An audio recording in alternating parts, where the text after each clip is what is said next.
projet Verger Cidricole de demain expérimente et évalue des systèmes de culture cidricole innovants basés sur des pratiques agroécologiques avec un objectif de double performance économique et environnementale. 9 parcelles implantées chez des producteurs de l'ouest de la France forment le réseau d'expérimentation de ce projet. Sur chaque parcelle sont comparés 2 systèmes de culture d'environ 1 hectare, un système bas intrant et un système témoin, où le producteur réalise les mêmes pratiques que sur le reste de son exploitation. Le dispositif est commun dans les 2 systèmes, même variété, même porte-greffe et même densité de plantation.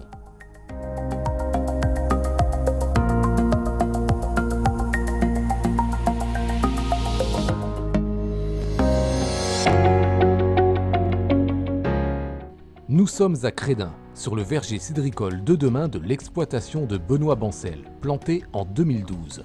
J'exploite 31 hectares de verger, dont ce verger essai d'1,5 hectare.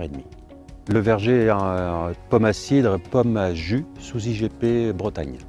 Sur cette parcelle, le sol est peu profond, caillouteux, avec une texture limono-argileuse, un très bon taux de matière organique et un pH légèrement supérieur à 6. Les précipitations annuelles moyennes vont de 650 à 750 mm. La parcelle présente également un précédent noisetier avec une irrigation déjà en place au moment de la plantation. La qualité des plants à la plantation est très importante. On a eu un souci avec la qualité de plants de la variété jus d'or, d'où une partie des plants était plus petit qui a freiné la croissance de l'année 1 et le rendement s'en est suivi. Ce verger est un peu particulier au sein du projet Verger Cidricole de demain. Le schéma de plantation est assez différent des autres parcelles éco du réseau d'expérimentation. C'est une parcelle plutôt recherche, assez prospective et en rupture avec les vergers cidricoles actuels puisqu'on a testé ce qu'on appelle la reconception du système verger. Alors ici, en fait, on a entièrement repensé le schéma de plantation puisque le principe, c'était de tester le mélange variétal contre le développement de la tavelure, qui est la principale maladie du verger cidricole. C'est aussi la maladie qui représente le principal poste de traitement fongicide en verger cidricole. Le principe du mélange variétal, c'est d'associer des variétés avec différents niveaux de sensibilité à une maladie, dans l'objectif de réduire le niveau de maladie sur l'ensemble de la culture. Donc c'est quelque chose qui a été bien montré sur céréales et puis ça a été montré également sur la tavelure du pommier sur pomme à coteau. Par contre, la difficulté, c'est d'avoir un mélange qui permet d'être durable dans le temps parce que le problème, c'est que parfois le pathogène peut s'adapter à l'ensemble des composants du mélange, ce qui rend le dispositif inefficace. D'où l'intérêt de passer après par de la modélisation, donc ce qu'a fait Natacha Sapoukina à l'INRA. Pour construire le schéma, au premier temps, on a pensé quelle variété on peut associer parce qu'il a les contraintes de production quand même. Il faut penser les dates de récolte, les dates de floraison et dès qu'on a déterminé la liste des variétés auxquelles on peut piocher pour construire notre verger, on a construit un modèle qui nous permet de simuler la dispersion de tavelure de pommier. On a vu que la dispersion de pathogènes est très sensible comment on place les variétés sensibles parmi les variétés résistantes. Donc d'où est venue l'idée d'optimiser la dispositif. On a construit un algorithme d'optimisation qui nous a produit 2 schémas de plantation. Contrairement aux autres parcelles du réseau, le verger de Crédin présente 3 modalités. Une modalité prod qui reprend le dispositif des autres vergers, c'est-à-dire des rangs monovariétaux de jus d'or, de dabinette et de douce de l'Avent. Sur la modalité éco, ces variétés sont mélangées 2 à 2 sur un même rang. La 3e modalité, Eco Plus, mélange ces 3 variétés et 3 autres, Pierre-Amer, Avrol et Bisquet. Chaque modalité fait environ 0,56 hectares. Pour vraiment voir les effets du mélange variétal sur le développement de la tavelure, on a eu un dispositif expérimental un peu différent des autres parcelles éco du projet, puisqu'ici on a beaucoup moins différencié les pratiques entre prod et éco. On a fertilisé de la même façon, on a traité quand il y avait besoin les ravageurs de la même façon entre prod et éco, parce que l'idée c'était vraiment de ne pas instaurer de différence qui aurait pu impacter l'expression du mélange variétal sur le développement de la maladie. Les mesures spécifiques liées à la prophylaxie de la tavelure en hiver, donc on a fait du balayage de la soufflerie jusqu'au pied des arbres et pour limiter la quantité de feuilles présentes au printemps suivant. Pour le broyage, il suffit d'une balayeuse, soufflerie, puis d'un broyeur à marteau. Donc si possible un bon broyeur à marteau qui tourne à 1000 tours pour avoir une très bonne efficience du broyage. La problématique, ça a été un petit peu les bâches. Les bâches tissées tiennent bien, les bâches plastiques traditionnelles se déchirent avec les balayeuses et les souffleries. Il faut passer au moins 3 fois, avoir des conditions climatiques le plus sec possible. Quand c'est trop gelé, ça ne fonctionne pas. Quand c'est trop mouillé, on a un impact sur le sol ou sur le broyage. C'est un peu les seules techniques dont il y a besoin, quoi. Comme les objectifs de cette parcelle étaient différents des autres vergers du réseau Vergers de demain, les IFT entre prod et éco ne sont pas autant différenciés que sur le reste du réseau. Donc on a à la fois peu de différence entre éco et prod, et du fait qu'on est très peu traité, notamment en termes de fongicides, on a des IFT très faibles sur cette parcelle, aussi bien dans les deux modalités. 2013 a été une année d'implantation de la maladie, donc de la tavelure du pommier et du verger. Nous avons suivi le verger en 2014, 2015 et 2016, donc sans traitement anti-tavelure.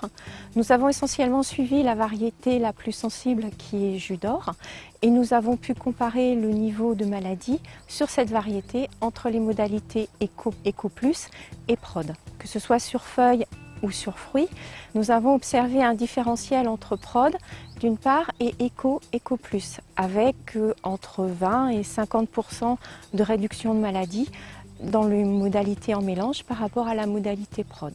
Par contre, nous n'avons pas observé, nous n'avons jamais pu mettre en évidence de différence de niveau de maladie entre les deux modalités Eco et Eco Plus. La variété Kieramer présente un gène de résistance à la tavelure, le gène VF. Cette résistance a néanmoins été contournée puisqu'en 2016, jusqu'à 5% des fruits étaient tavelés à la récolte. Sinon, donc, la variété jus d'or est déjà connue sur sa sensibilité au chancre et donc le chancre s'est développé, mais ce sujet est indépendant du sujet gestion tavelure parce que la gestion du chancre se fait après la récolte bien souvent. Au niveau ravageur, donc, il faut citer le puceron cendré et donc la variété 12 de l'Avent fut la plus sensible. Alors, la gestion Carpocaps fut effectuée lorsque le seuil était atteint et uniquement certaines années. L'impact tavelure que l'on a sur feuilles, sur quelques variétés, n'a aucun impact sur la récolte. Les tonnages sont identiques.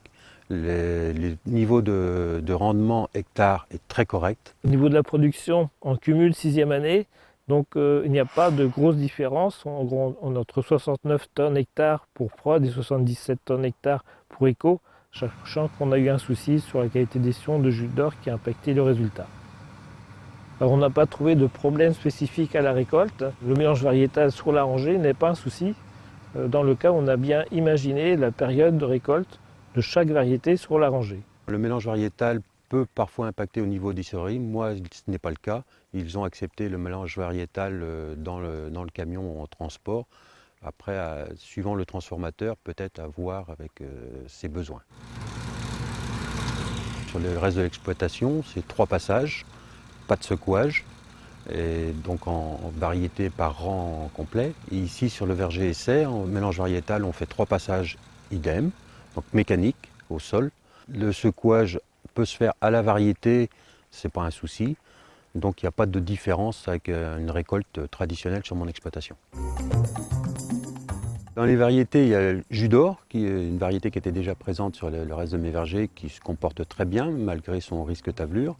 12 de l'Avent, c'est une variété qui me plaît bien, mais qui a une incidence anthracnose vu que l'on ne fait pas de fongicide, donc un petit peu plus délicate à gérer. Dabinen est une variété qui ne se plaît pas dans mon contexte pédoclimatique. Bisquet est une variété précoce, une douce amère. Il n'y a pas eu de gros soucis comme on la connaît par ailleurs. Sa montée en production est satisfaisante, normale. Kieramer, une variété que l'on découvre, issue de l'INRA et l'IFPC. Donc, elle fut introduite pour sa tolérance aux maladies. Elle fonctionne assez correctement, mais son architecture pose de petites difficultés de gestion sur le volume de l'arbre. Concernant la variété d'Avrol, la montée en production est plutôt assez lente, mais sa rusticité est vraiment très positive. Elle a un bois très souple et donc il faut gérer par un paillissage adéquat jusqu'à 4 mètres de hauteur.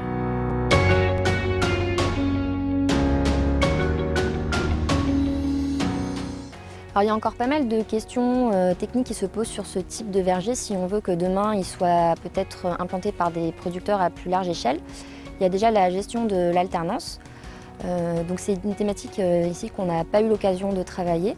Si demain on devait gérer l'alternance dans un verger en mélange variétal, on peut imaginer de jouer sur des variétés en mélange peu sensibles à l'alternance et aussi utiliser le secouage mécanique pour pouvoir gérer l'alternance à l'arbre.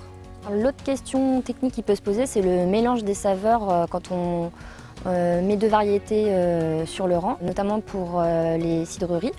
Donc, dans ce verger, on a plutôt privilégié le critère date de récolte proche entre deux variétés implantées sur le même rang. Mais demain, on peut totalement imaginer d'intégrer le critère saveur pour avoir par exemple deux douces ou deux amères mélangées sur le rang. Ce verger m'a permis de vraiment conforter mon approche tablure. Donc là, c'est vraiment zéro traitement pendant 7 ans.